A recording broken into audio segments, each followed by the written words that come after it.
jsou letadla. Tak jak ti říkal jsem.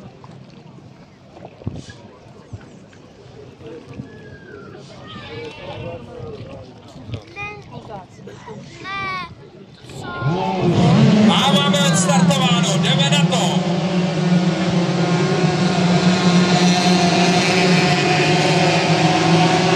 Massimiliano Cremona z Itálie vyrazil jako šutr, který padá samovolně do macovky, jak to můžete vidět v tuto chvíli. Je to ten nejvíc závodník, nejvíce vlevo, který už je v tuto chvíli za tou první bojkou a už v tuto chvíli si generuje náskok, který ho dělí od zbytku startovního pole a jeho pronásledovatelů, takže uvidíme, jak to bude tady v průjezdu do dalšího kola.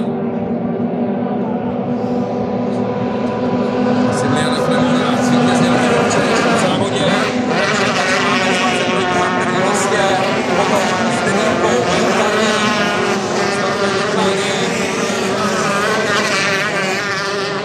a na třetím místě Sebastian Těčínský z Polska se startovním číslem 25.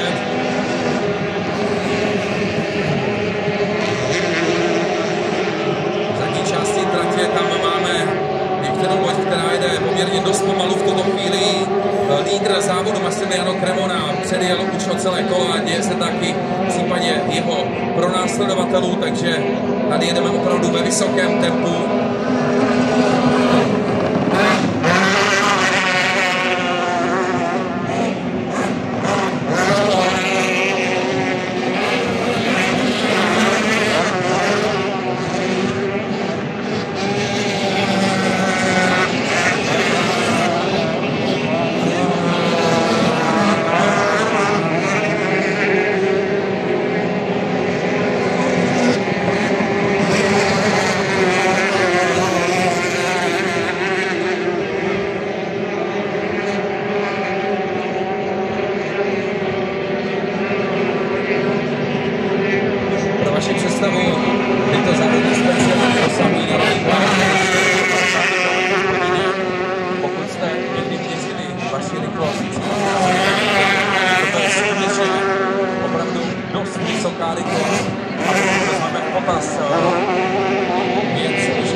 No a Massimiliano Cremona v posledním kole. Jeho tempo ještě víc pekelné než tempo Cobra 11, takže spoustě závodníků naopak do Itálie, alespoň jedno kolo zpět.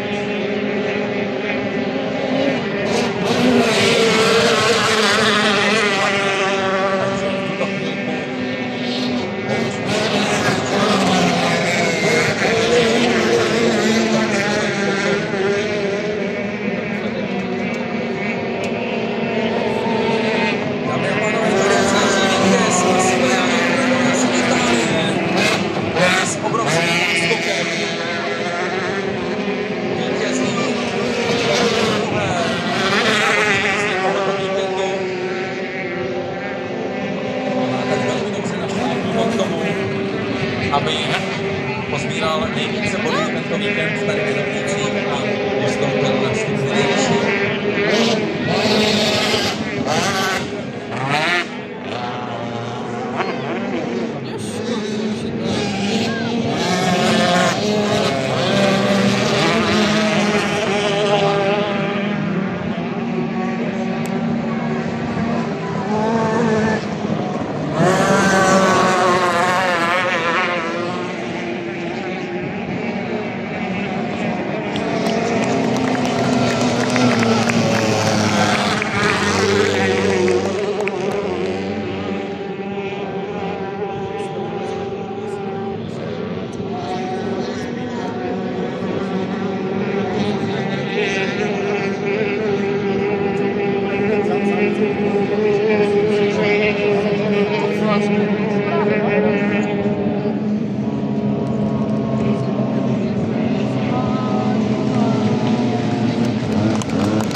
Tady nám jeden zleva uvíznul.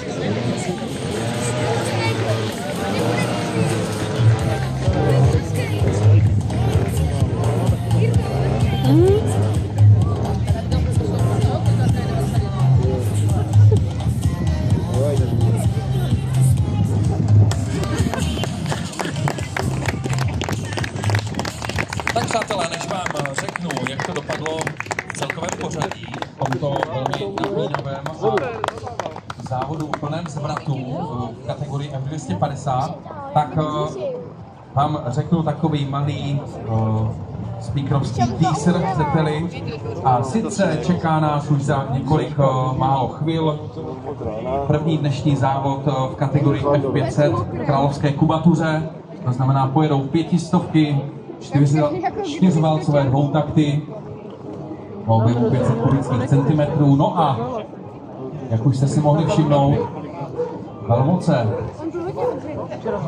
které se ukazují v tomto druhu motorsportu, jsou převážně Italové, nějaké severské země, také Německo nejezdí vůbec špatně, ale v 500 přijdou ke slovu i české barvy, takže jestli je tady někdo fanoušek z České republiky, tak by měl zbystřit, protože v 500 uvidíme zastoupení v českých barvách a budeme mít rozhodně ještě větší důvod fandit a užívat si tyto neobyčejné závody. Takže rozhodně nikam daleko neodcházejte, za chvilku vám řeknu víc. My v tuto chvilku ještě budeme sbírat všechny 250, které se dostanou z mola pryč zpátky do pedoku a potom už se začneme zajímat rovnou o ty slibované 500.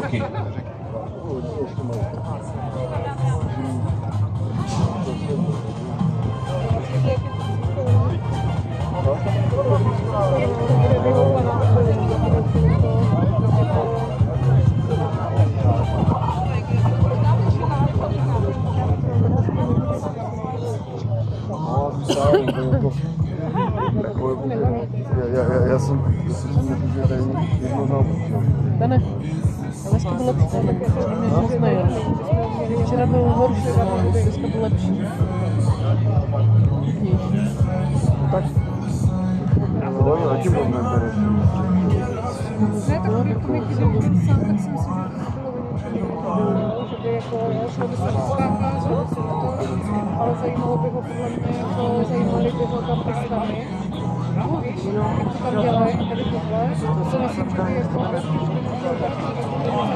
My se, přátelé, v 500 dostáváme zpátky do toho druhu lodí katamaránového typu, to znamená, budou to velice podobné lodě, jako byly lodě v kategorii FR 1000. No a co se týče toho hlavního rozdílu, který dělí tyto dvě kategorie, tak je samozřejmě ten motor. Tady máme pořád ten speciální lodní motor, který bude 4válcový, 4 výfuky o objemu 250 kubických centimetrů. A ta podobnost toho katamaránového typu spočívá také hlavně v tom, že ten 500, ano, samozřejmě, pardon, 500 jsem měl na mysli. Chvílička se občas mluví i mě dopustit, tak je to případně odpustit, děkuji.